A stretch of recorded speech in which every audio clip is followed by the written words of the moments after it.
우리에게 주님 말씀하시는 그 하나님의 역사를 오늘도 감사하며 나왔습니다. 주님 말씀 허락하시는 그 말씀 통하여 살아나게 하시고, 성령이 아니면 예수가 태어날 수 없었던 것처럼 성령의 사람이 아니면서는 하나님의 말씀을 받을 수가 없으며, 성령의 사람이 아니면 하나님의 말씀을 따라갈 수가 없음을 우리는 잘 압니다. 주여, 여기 모인 이들이 주의 성령의 사람 되게 하여 주시고, 전하는 자나 듣는 자나 성령 안에서 운행하게 하여 주시며, 아버지의 말씀이 오늘도 이 성령으로 마음밭에 뿌려질 수 있도록 역사해 주시어서 열매 맺을 수 있는 옥토가 될 수 있도록 우리에게 주의 영을 부어 주시옵소서. 예수님께서 하나님 나라로 가시고 보내시겠다고 약속하신 그 성령을 보내셨사오니, 주여 여기 있는 이들이 성령에 충만하게 역사해 주시고 아버지의 영으로 충만하게 감당할 수 있도록 주의 사역을 위하여서 헌신할 수 있는 우리가 되게 하여 주시옵소서. 아멘. 주의 영으로 마지막 때를 준비하는 성도들로 이 시간 준비되길 소망하며 허락하신 말씀 감사하며 살아계신 예수님 이름으로 기도합니다. 아멘. 예, 세리마태가 증거한 예수 7번째 시간입니다.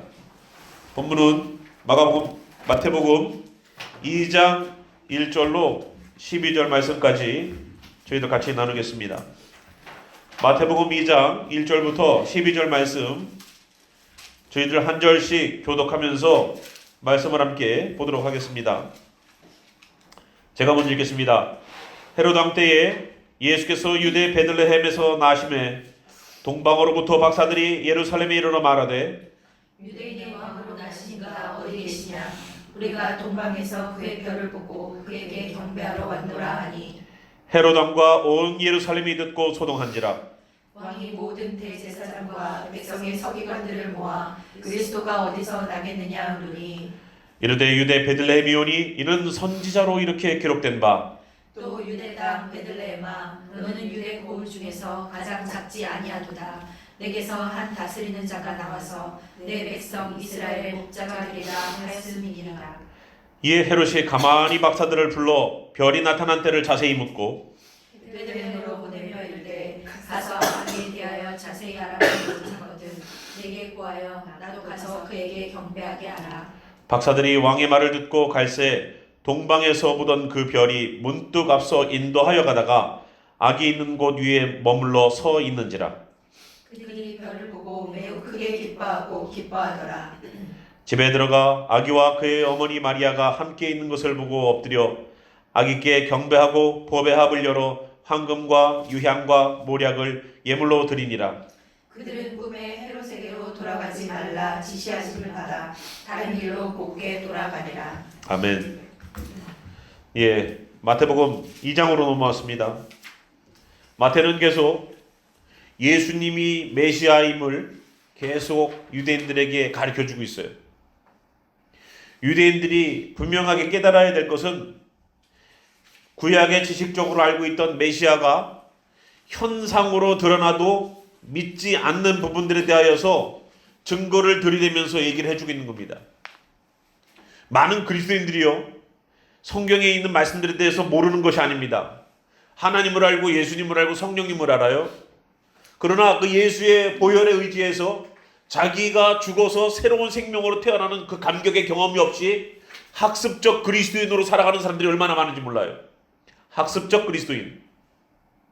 그저 성경에 있는 말씀들에 대하여서 배워서 지적인 동의를 함으로써 내가 예수로부터 죄 씻음을 받았다고 생각하는 사람들, 그러한 지식적인 동의함으로는 하나님의 역사를 경험할 수가 없어요. 성령은 내가 지적으로 동의하고 지적으로 알고 끝나는 것으로 성령이 역사하지 않습니다. 그러니까 기도해도 응답이 없는 것이고, 그러니까 교회의 생명력이 내가 교회라고 말하는 하나님의 성전이라고 말하는 각 개개인이 힘이 없어지는 거예요. 능력이 없어지는 거예요. 그래서 제일 중요한 것은 뭐냐면 예수 그리스도를 아는 것이 아니라 믿는 거예요. 믿는 거는 아는 것과 다른 얘기예요. 왜냐면요, 믿는 것은 마음이 하는 거고요, 아는 것은 머리가 하는 거예요. 달라요. 마음이 움직이는 것과 생각이 움직이는 것은 다른 거예요. 아무리 생각이 많아도, 아무리 생각이 꽉 차 있어도 마음이 움직이는 대로 가요. 사람은 머리가 움직이는 대로 가는 게 아니에요. 마음이 움직이는 대로 가는 거예요. 믿는 데는 마음이 필요한 거지 머리가 필요한 게 아니에요. 지식적으로 하나님의 말씀을 많이 안다고 믿어질까요? 그러면 예전에 제가 말씀드렸던 한글도 깨우치지 못했던 그 할머니가 예수 그리스도께서 나를 위해서 죽으셨다는 그거 하나 때문에 2주 만에 며느리 데리고 온 사실은 어떻게 하실 거예요? 성경에 대해서 평생 믿지 않고 살던 그 할머니가, 강원도 산골에서 농사 짓고 감자 키우고 옥수수 키웠던 그 할머니가 예수님을 영접하고 나더니 며느리에게 예수를 믿으라고 해서 2주 만에 데리고 온 그 역사는 어떻게 할 거냐고. 그가 지식적으로 많이 알아서 그 며느리를 설득할 수 있는, 대학 나온 며느리를 설득할 수 있는 능력이 나왔습니까? 아니에요. 오직 성령이에요. 성령님이 나를 변화시키고 나를 역사했기 때문에, 내 안에 생명이 있었기 때문에 누구를 만들어내느냐면 생명 있는 사람을 만들어내는 거예요. 성경적인 지식이 많아서 되는 문제가 아니라 이 사람이 처음 믿을 때 성령을 받았느냐에 관한 이슈가 중요한 거란 말이에요. 성령은 중요한 거예요. 세리 마태도 무엇을 증거하려고 그러냐? 예수예요. 예수. 그죠? 예수를 증거하고 예수가 하나님으로부터 내려온 메시아다라는 것을 보여주고 믿게 하기 위해서 계속 그들이 이해할 수 있는, 그들이 알고 있는 구약적인 인포메이션들을 가지고 계속 그들에게 어프로치해요. 그런데 정말로 중요한 인그리디언트가 있어요. 그건 뭐냐면 그것이 바로 성령이라는 거예요. 성령을 빼고서 세리마태가 쓴 이 마태복음을 이해할 수가 없어요. 어떠한 성경도 마찬가지예요. 성령을 빼고서 성경을 이해한다? 그거는 이해예요. 성령이 빠지고서 성경을 읽는다? 그거는 지식의 습득이에요. 성령님께서 역사하시는 말씀이어야지 말씀을 읽을 때 꿈틀꿈틀 내 속에서 말씀이 살아나는 역사, 다시 살아나는 역사를 경험할 수 있어요. 말씀을 읽을 때 이 말씀이 내 말씀이 되어서 회개케 만들고, 말씀을 읽을 때 그 말씀이 내 말씀이 되어서 나로 하여금 각오하게 하고 결단하게 하고 기도하게 하고 무릎 꿇게 하고 외치게 하고 선포하게 하는 거예요. 그게 성령님이 말씀을 해서 역사하시는 거예요. 오늘 예수님이 태어났다는 그 이야기들을 마태는 합니다. 그런데 헤롯 왕 때 예수께서 유다의 베들레헴에서 나시매라고 2장 1절에 나와 있어요. 헤롯의 시대가 어떤 시대인데요? 헤롯의 시대, 헤롯은 악한 사람이었고 교활한 사람이었습니다. 헤롯은 자기가 권력을 쟁취하기 위해서 로마의 군봉왕으로 있을 때 로마에게 잘 보이기 위해서 많은 유대인 선지자들과 많은 유대인 제사장들을 죽였었어요. 내가 한마디로 말하자면 일제시대 때를 겪었던 우리는 잘 알 거예요. 일본 사람에게 잘 보이기 위해서 창씨의 명도 먼저 하고, 어땠습니까? 헌금 모아갖고, 교회에서 헌금 모아갖고 어떻게 했어요? 비행기 만들어라고 줬잖아요. 그래가지고 일본 전투기 비행기에다가 조선 어떤 교단에서 이렇게 헌금 보내가지고 만들어 놓은 비행기다, 거기다가 딱 이렇게 옆에다가 해놨잖아요.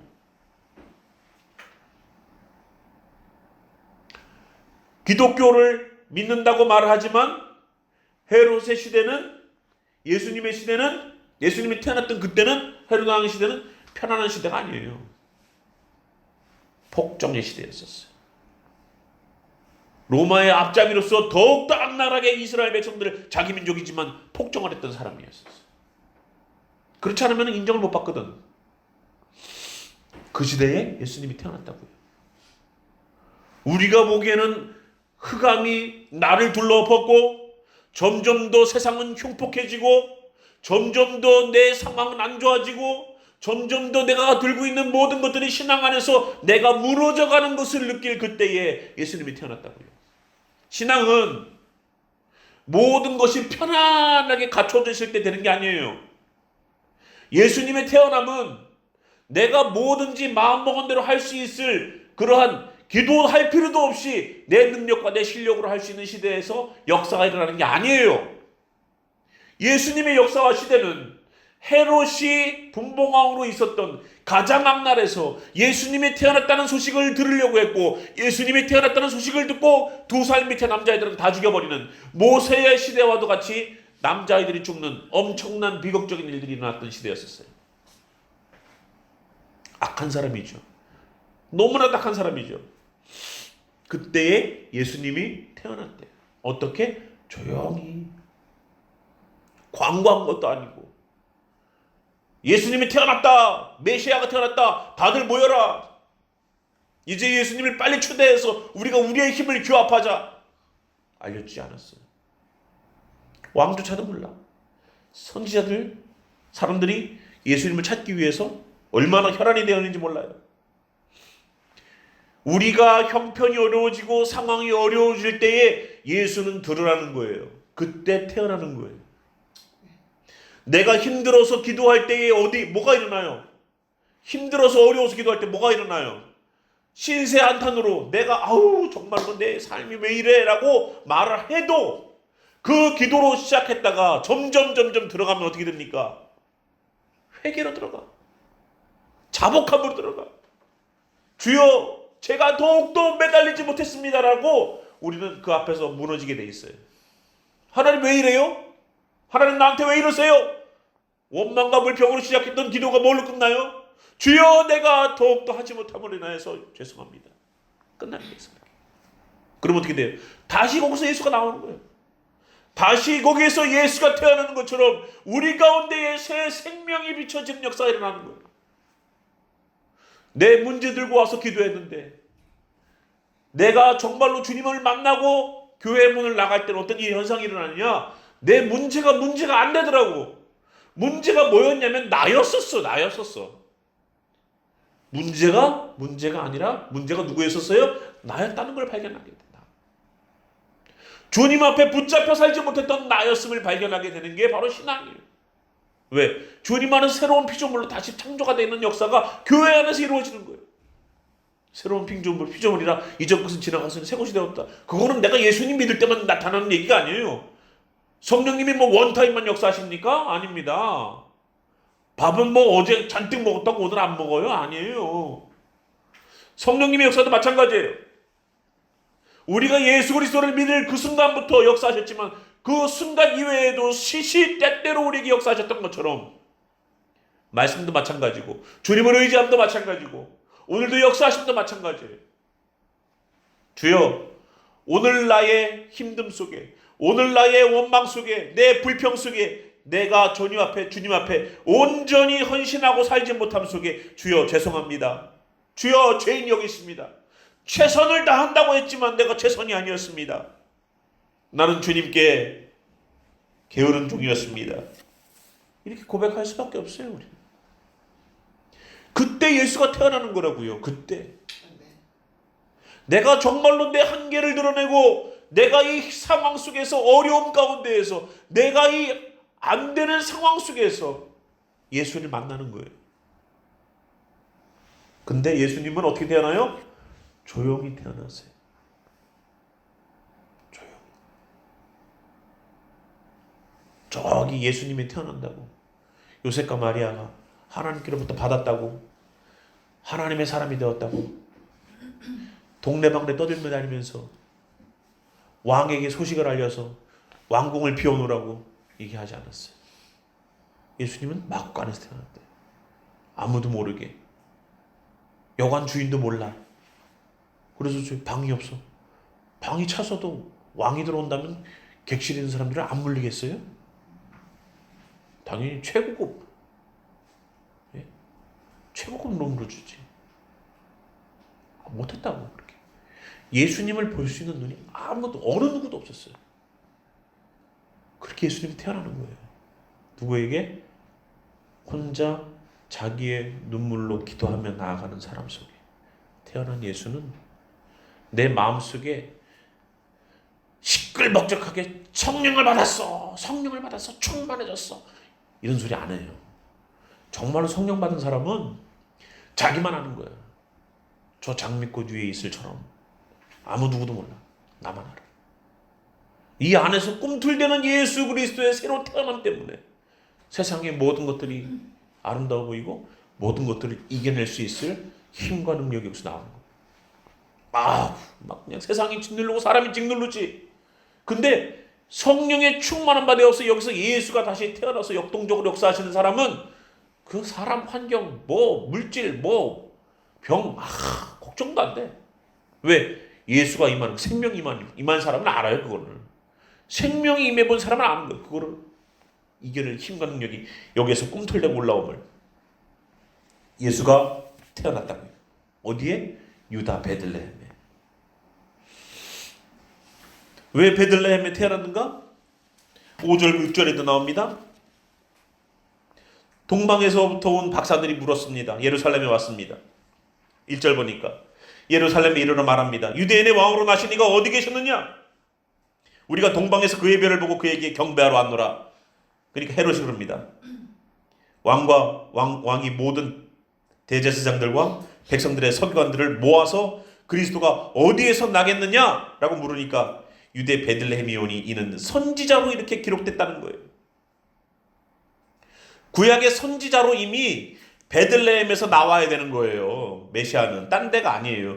유다 땅 베들레헴아 너는 유대 고을 중에서 가장 작지 아니하도다. 내게서 한 다스리는 자가 나와서 내 백성 이스라엘의 목자가 되리라 하였음이니이다 라고 헤롯에게 보고를 해요.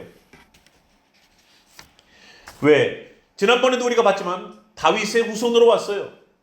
이새의 줄기에서 한 뿌리가 나오고 거기에서 한 싹이 나와서 하나님의 일들을 진행하는 자죠.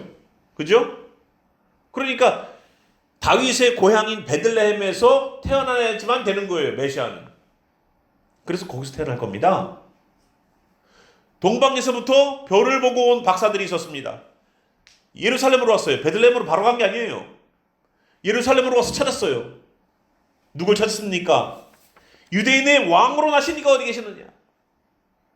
이 동방에서 온 이 박사들은 영어로는 와이즈맨이라고 말하지만 이 사람들은 천문학을 공부하는, 그리고 천문학에 대해서도 정치적으로도 그리고 종교적으로도 파워를 갖고 있던 아주 고위급들이에요.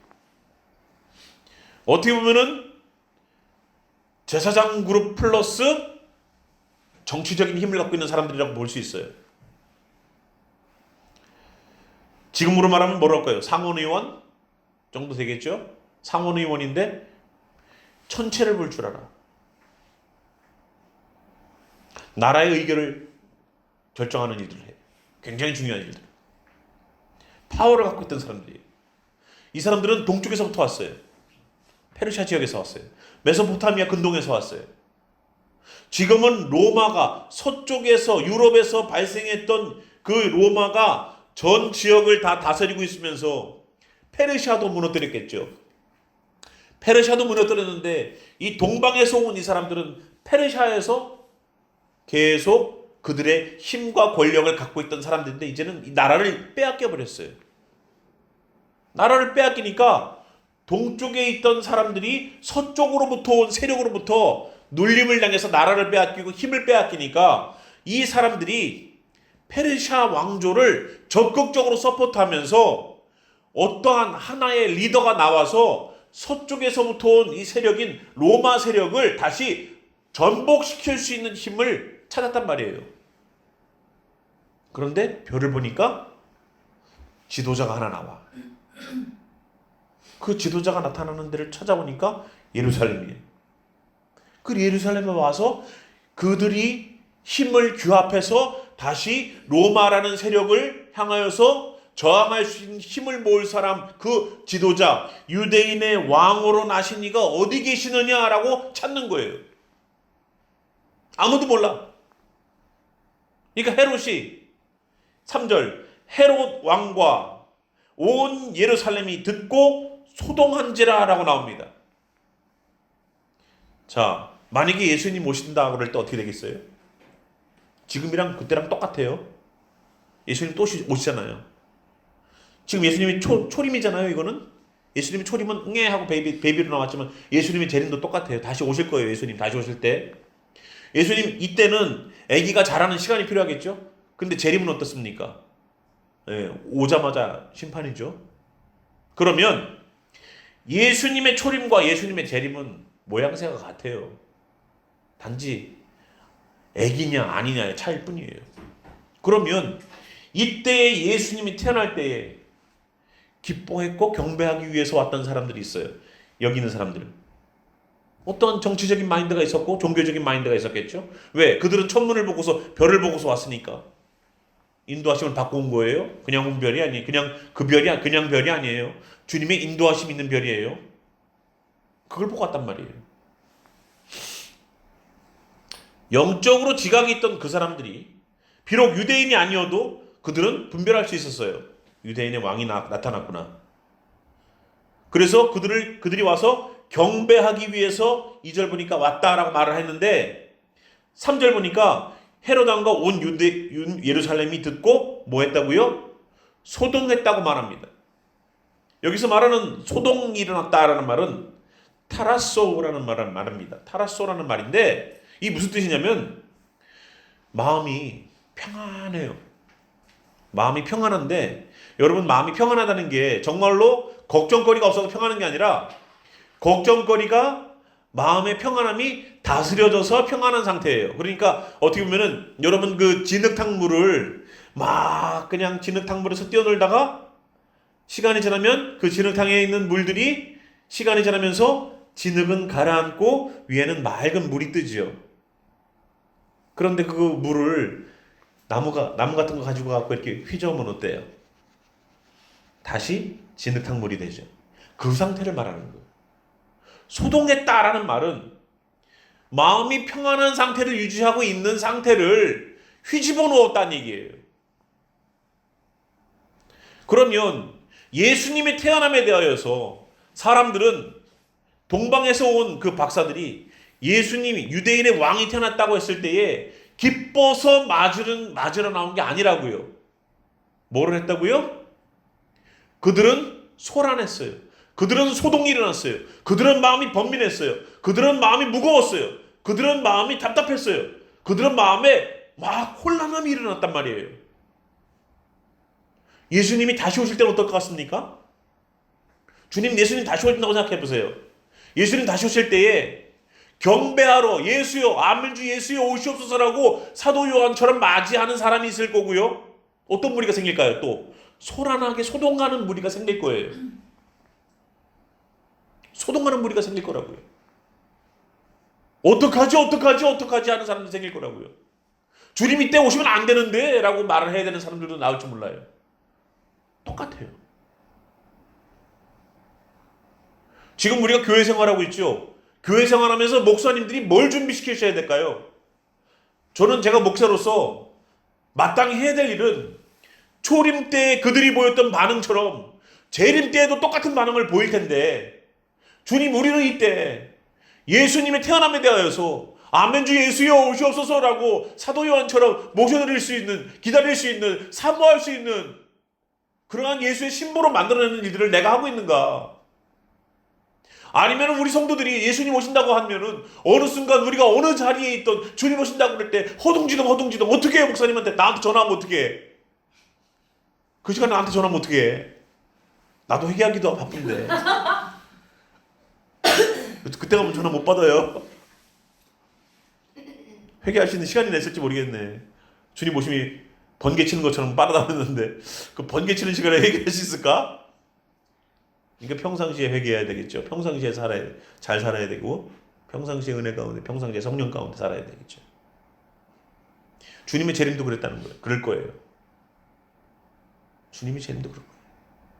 소란해. 소동이 있어. 사람들은 우왕좌왕해. 내가 지금 뭐를 해야 될지 몰라. 회개를 해야 될지 애들 데리러 가야 될지 애들을 픽업하러 가야 될지 밥솥은 밥 다 됐다고 칙칙거리고 있지. 어떻게 할 거야? 찌개는 버글버글 끓고 있는데 응?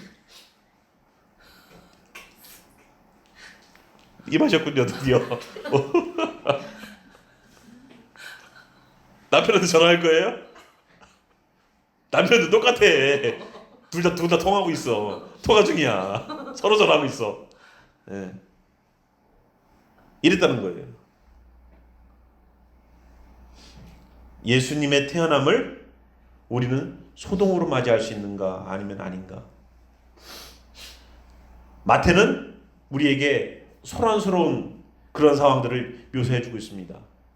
예수님이 메시아다라는 얘기를 할 때에 베들레헴에 관한 얘기를 하고, 구약에서 말씀드리는 것처럼 동방에서부터 그들이 와서 경배하는 일들에 대하여서 미가 5장 2절 베들레헴 에브라다 말씀하시면서, 에브라다라는 뜻은 다산이요, 풍요요, 번성이고 그런 것들을 얘기하죠.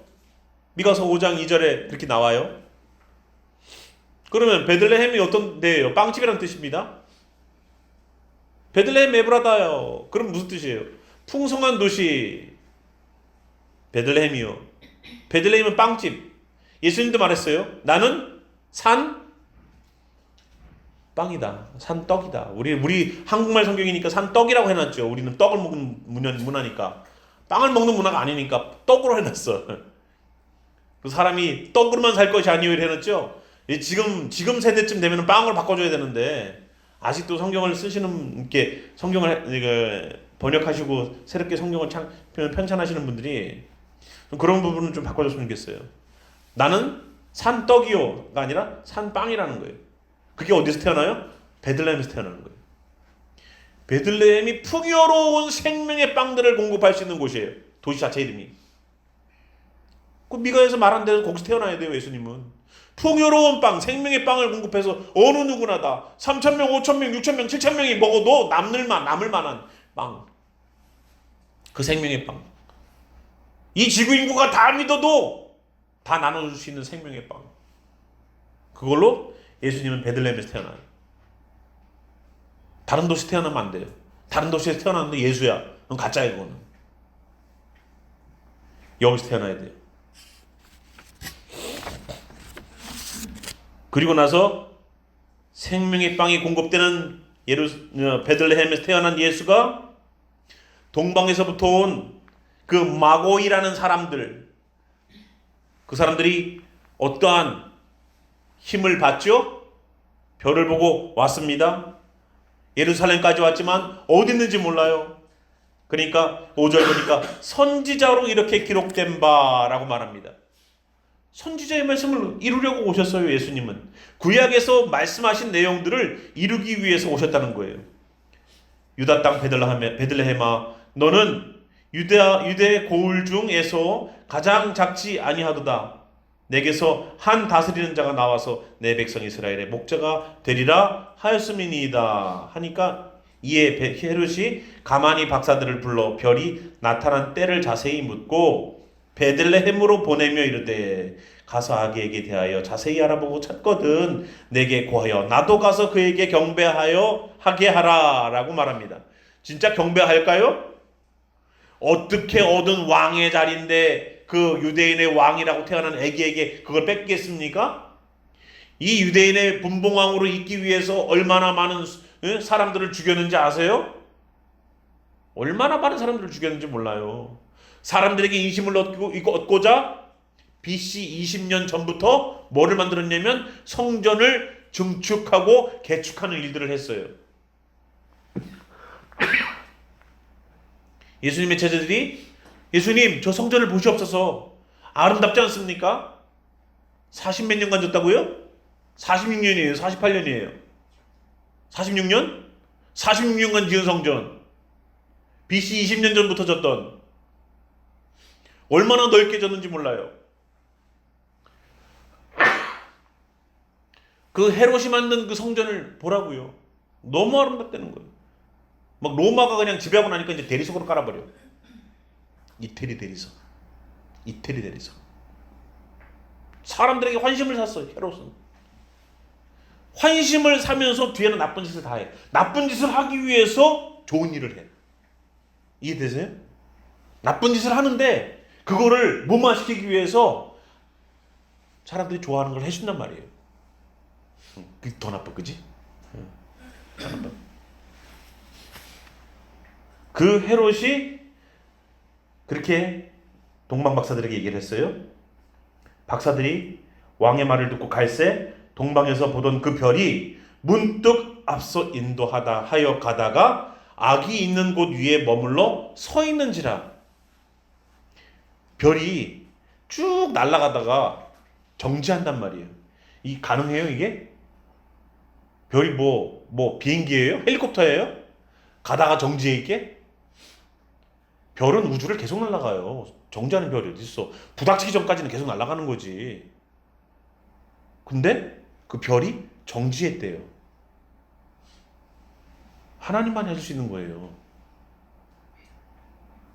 여기서 놀라지 않죠? 뭐 이 정도 별 정도 서는 정도야 뭐 그냥이지 뭐. 그냥 태양이 멈춘다니까 별거지 뭐. 뭐 그냥 반이 돌다가 그냥 멈춰버려 그냥 기본이지 뭐 그거는. 우리는 그런 걸 안 놀래. 우리는 대단한데. 자 그래요. 예. 자 별이 멈췄대요. 머물러 서 있는지라. 그들이 별을 보고 매우 크게 기뻐하더라. 생각해보세요. 별을 연구하는 사람들, 별에 대해서 잘 아는 그 사람들이 별이 멈추는 엄청난 일을 경험했어요. 별이 멈추는. 또 안 놀래네. 자, 별이 멈춘 일이 벌어졌는데, 야, 이거는 확실히 이거는 지도자야. 이거는 왕이야. 이거는 이런 일을 본 적이 없어 내가. 매우 크게 기뻐하더라. 예. 매우 크게 기뻐하다. 집에 들어가서 아기와 그 어머니 마리아가 함께 있는 것을 보고 엎드려 아기께 경배하고 보배합을 열어 황금, 유향, 몰약 예물로 드렸대요. 황금과 유향과 몰약이 무엇을 상징하느냐에 대한 신약사들의 여러 이야기가 있습니다. 황금은 변치 않는 믿음을 뜻하고 뭐라고 이렇게 하는 얘기들을 저도 참 많이 자료 수집을 하면서 봤어요. 근데 황금과 유향과 몰약이 예수님의 생일을 뜻한다라고 저는 보고, 황금은 예수의 왕된 예수, 그리고 유향은 예수님이 여러분도 아시다시피 분향단에다가 드리는 유향이에요. 유향을 섞어서 향으로 만들었었죠. 몰약은 어떻습니까? 그것은 시체 그들이 미라처럼 만들고 거기에다가 뿌리는 몰약이었었어요. 유향도 물론 마지막 그 시체를 다듬는 일들에 쓰이기도 하지만, 예수님이 태어남과 그의 제물로 드려짐과 그가 죽어서 우리에게 주실 생명에 관한 이야기를 하고 있다고 봅니다. 성경이 황금은 이거로 쓰였고 이런 의미고 이것은 이거고 이것은 이거다라고 의미를 부여하진 않아요. 우리가 찾아보고 연구해본 결과예요. 그런데 이 세 가지가 한꺼번에 쓰이는 데가 있어요. 하나하나마다 의미를 봤는데 이 세 가지가 한꺼번에 쓰이는 데가 어디가요? 바로 성전의 분향단이에요. 향을 태우는 분향단. 분향단에 정금으로 만들고 유향과 몰약을 거기다가 태워서 하나님께 향기로운 제사로 올려드려요. 이 분향단의 특징이 있어요.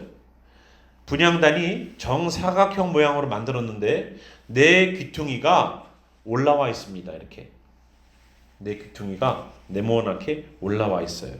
마치 이러한, 여러분 우리 한국적 그 식탁이라기보다는 우리 상을 뒤집어 놓으면은 왜 안에가 평평하고 양쪽 끝에 네 개가 이렇게 딱 기둥처럼 올라와 있죠.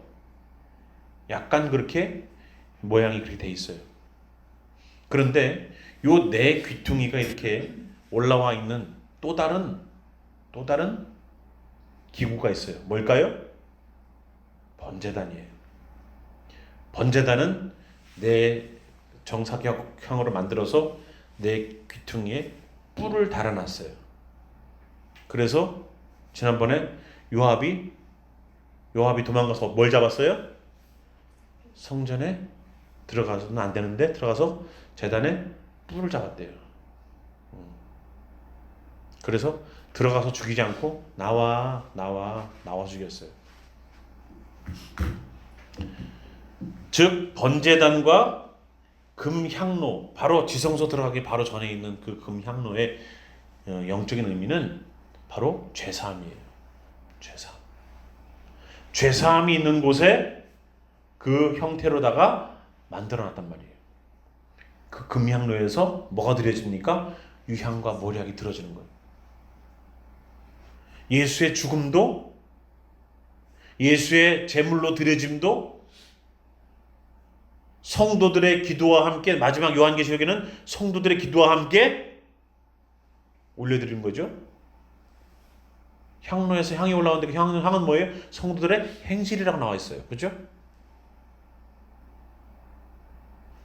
우리가 예수님과 함께 버무려지지 않으면 안 돼요. 이 동방에서 온 사람들은 예수님의 삶과 생애가 어떠한 의미로 갈 것인가를 몰랐죠. 그러나 그들은 들고 왔어요. 왜? 구약에 그렇게 얘기를 해놨으니까. 동방에서 온 사람들이 성경을 연구했을까요? 아니요. 그러나 그 사람들이 가지고 온 금과 유향은 이미 구약에, 우리가 지난주 주일날 본문으로 삼았던 이사야 60장 1절에서 6절에 보면은 어떤 얘기를 하느냐면은 이런 얘기를 해놔요. 이사야 60장 1절부터 6절을 보면은요, 스바 사람들은 다 금과 유향을 가지고 와서 여호와의 찬송을 전파할 것이며 라고 말합니다. 금과 유향을 가지고 온대요.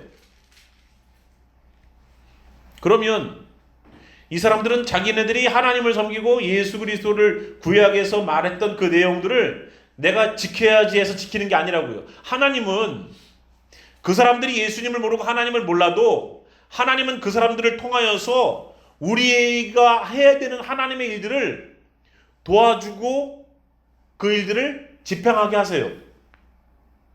아, 저 사람들은 예수님을 안 믿으니까 하나님 사용하지 않는다고요? 아니요. 하나님은요, 말 못하는 짐승도 사용하시는 분이에요. 말 못하는 짐승도 사용하신다고요. 요나를 삼킨 물고기는 어떻습니까?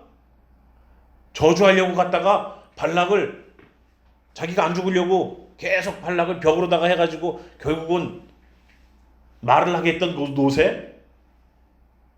하나님은 동물들을 사용하셔요. 식물도 사용하세요. 잎사귀만 무성한 나무, 거기에서 저주 때문에 순간 말라 비틀어지게 하셨고, 포도나무의 비유를 통해서 또 무화과 나무 여러 가지를 통해서 알게 하세요. 하나님은 다 이렇게 역사하세요. 여기 있는 이 역사를 하나님께서 이루실 텐데, 황금과 유향과 모략을 통해서 우리들의 죄 씻음이 있는 그러한 일들을 하시게 한다는 겁니다. 이 일들을 선지자가 기록된 대로다가 예수님이 태어나고 예수님이 되더라는 거예요. 하나님의 말씀은, 예수님의 일들은 하나님의 말씀을 벗어나서 일어나는 일이 아니에요.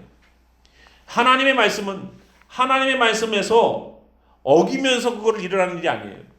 구약에 있는 말씀을 이루려고 성경을 어떻게 하겠다? 응하게 하기 위했다 하고 이루어진단 말이에요.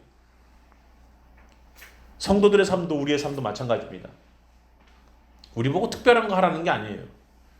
성경에 있는 말씀들을 내게서 집행하는 일들을 하는 것이, 그게 성경을 응하게 하는 거예요. 역사는 그때 일어나는 겁니다. 주님, 내 삶 속에 성경에 있는 말씀이 이루어지게 하소서. 그때 필요한 게 믿음이겠죠. 그때 필요한 게 믿음일 거예요. 그래서 믿음을 강조하는 거죠. 그때 필요한 것이 바로 성령님의 도우심이겠죠. 아무리 베데스다 연못이 좋아도요, 그 물이 동할 때까지 기다리지 않으면 역사는 일어나지 않아요. 아무리 우리가 좋은 신앙인으로, 아무리 우리가 좋은 교회에서 신앙생활을 해도 내 심령이 하나님께서 보낸 그 천사가 그 물을 동하게 하는, 누구나 들어가서 병이 나을 수밖에 없는, 역사가 일어날 수밖에 없는 그러한 상황이 될 수밖에 없는 동하는 역사가 일어나기 전에는 100명, 1000명이 들어가도 아무런 역사가 안 일어나요. 물을 동하는 역사를 일으키게 하기 위해서 우리는 성령님이 내 심령을, 내 삶을 동하게 만드는 일들을 만들어내야 돼요. 그러니까 내어드림이 필요한 거고, 주여 임하시옵소서라고 우리는 주님을 모셔드리는 겁니다. 오늘 우리가 마태복음 2장 1절부터 12절까지 봤죠? 그들은, 동방박사들은 어떻게 됩니까? 꿈에 헤롯에게로 돌아가지 말라 지시하심을 받아 다른 길로 고국에 돌아가니라 라고 나옵니다. 이 사람들도 철저하게 하나님의 손 안에서 움직이고 있어요. 철저하게. 안 믿는 사람인데도 움직여요. 하나님 손 안에서. 하나님의 사람은요, 사람을 보는 게 아니에요. 상황을 보는 게 아니에요. 하나님의 사람은, 아니 왜 동방박사가 왜 왔대? 아니 왜 헤롯이 그렇게 얘기를 하지? 사람의 말과 환경에 그거를 보는 게 아니라 뭘 보냐면, 하나님이 왜 동방박사를 보내셨을까? 사건을 보는 거예요. 하나님의 사람은요, 하나님 내가 왜 이렇게 힘듭니까? 내가 왜 이렇게 어렵습니까? 상황을 보는 사람이 아니에요. 하나님의 일을 보는 사람이에요. 하나님의 사람은 사람에게 포커스 맞추지 않아요. 아니 저 사람이 나한테 저렇게 왜 얘기를 하지? 사람에게 포커스 맞추지 않아요. 하나님 내가 어떻게 이해해야 될까요? 하나님의 일에 포커스 맞춰요.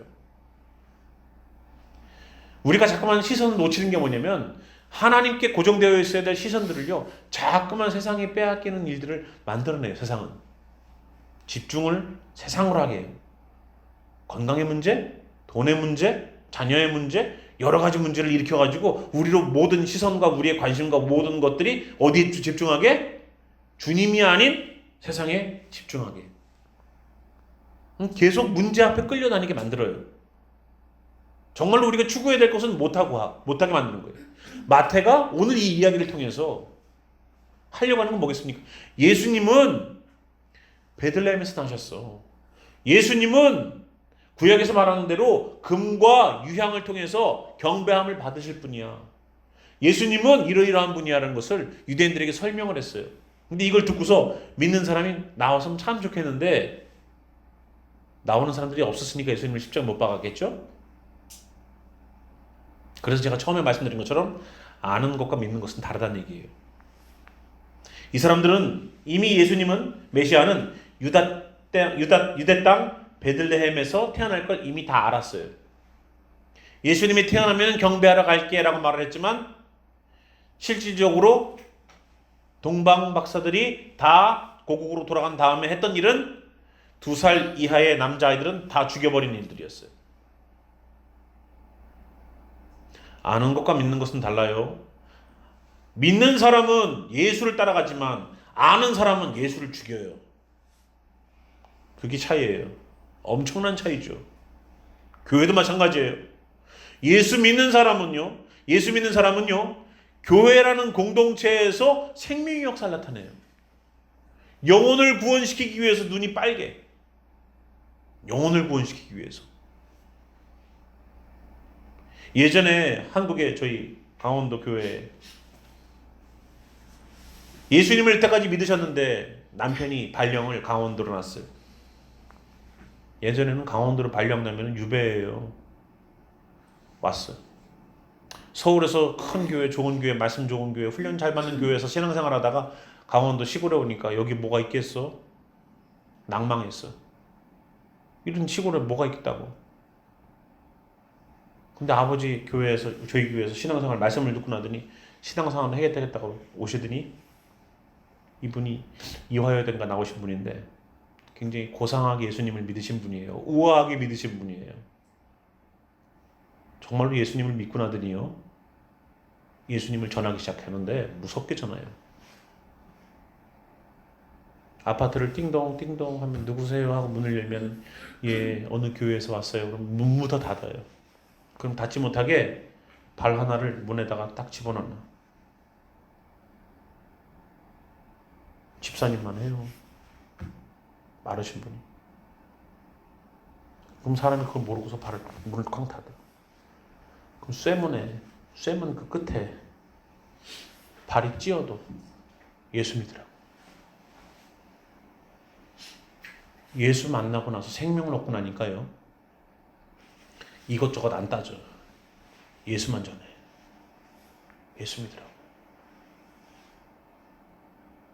근데 예수를 안 믿고 여기로만 잔뜩 채워놓은 사람은 어떻게 되겠어요? 어떻게 되겠어요? 하나님이 하셔야 될 일들, 영혼을 구원할 일들, 와, 문만 열고 나가면 다 전도할 사람이야. 문만 열고 나가면 다 전도할 사람. 근데 그렇게 안 보여.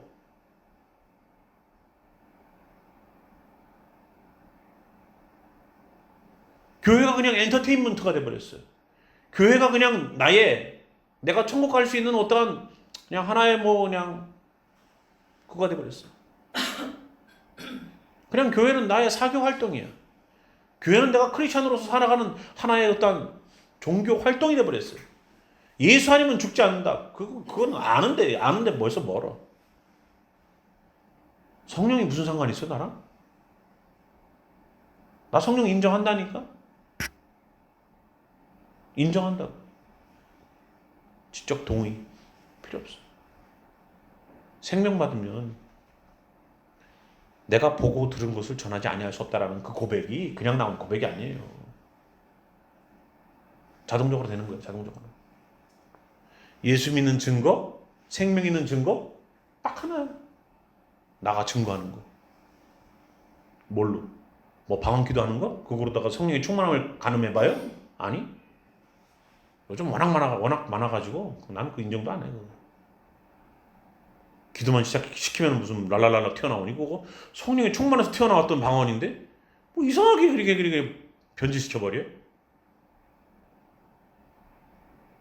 정말로 성령이 충만하면 뭐가 드러나요? 성령이 충만하면 예수가 나오는 것처럼 성령이 충만하면 예수가 나오는 거예요. 나한테서. 저는 우리 교회와 정말로 믿는다고 말하는 우리가 그렇게 변화되길 바래요. 세 분은 어떻게? 우리도 뭔가가 우리도 좀 변화돼야 되지 않겠어요? 네. 아멘 하면 내 거가 되지 않을까요? 아멘 하면 내 거 되는 거예요. 네. 떡 드실래요? 예 하는 사람한테 하나씩 주는 거예요. 그냥 나만 보고 있으면 주지 않아요. 예. 말씀은 아멘 하면 내 거가 되는 거예요. 예. 그냥 얼떨결에도 그냥 하세요. 예. 그래서 오늘 말씀 보면서 세리마태가 우리들에게 가르쳐 주려고 했고 우리들에게 믿게 하려고 했던 그 성령님의 놀라우신 일들을 바라보면서 오늘 말씀 마치겠습니다.